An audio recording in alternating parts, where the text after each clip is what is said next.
আজ হলো সেই ঐতিহাসিক মুহূর্ত, যেটা দীর্ঘ অপেক্ষার পর শপথ গ্রহণ হতে চলেছে, যেটা হচ্ছে আমাদের বিজেপি। তো সবাই প্রথমে আগে বলে নেব জয় শ্রীরাম। দীর্ঘ অপেক্ষার অবসান ঘটেছে আজকে। তো এখন দেখার পালা যে আমাদের পশ্চিমবাংলাতে কতটা পরিবর্তন হয়। সবাই পরিবর্তনের আশায় বিজেপিকে এনেছে, যাতে সবাই একটু ভালো থাকতে পারে, সুস্থ থাকতে পারে, কাজ কাম করতে পারে। আর সবচাইতে বড় কথা যেটা হচ্ছে, ঘরের ছেলেকে বাইরে গিয়ে যাতে কাজ না করতে পারে। তো তার জন্য আমাদের পশ্চিমবাংলাতে আনা হয়েছে, যেটা হচ্ছে বিজেপি সরকার। তো সবাই খুব আনন্দিত। আর এত মানুষ যে বিজেপি শপথ গ্রহণ অনুষ্ঠানে যে এসছে, সেটা অতুলনীয়। প্রচুর প্রচুর প্রচুর প্রচুর প্রচুর লোক এসছে। তো এখন শপথ গ্রহণ অলরেডি শেষের দিকে, আমরা আসতে একটু দেরি করেছি। তো এখন আমরা দেখব ভিতরের মধ্যে সবাই এসছে।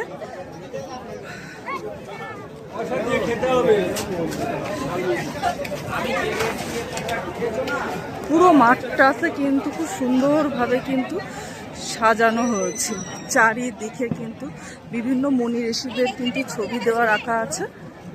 এই দিকে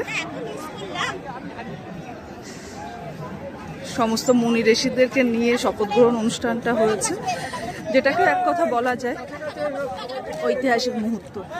সত্যি ঐতিহাসিক মুহূর্ত। কত দূর দূরান্ত থেকে লোকজন এসছে,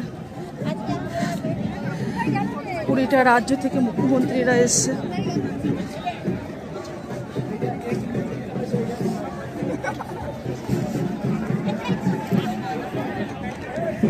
রোদও প্রচন্ড রোদ উঠেছে, কিন্তু মানুষ কিন্তু এত রোদের কিন্তু তোয়াক্কা না করেই কিন্তু চলে এসে।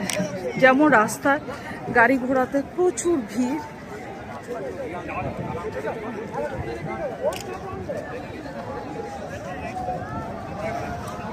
আমরাও চলে এসেছি সেই ঐতিহাসিক মুহূর্তে সাক্ষী হতে।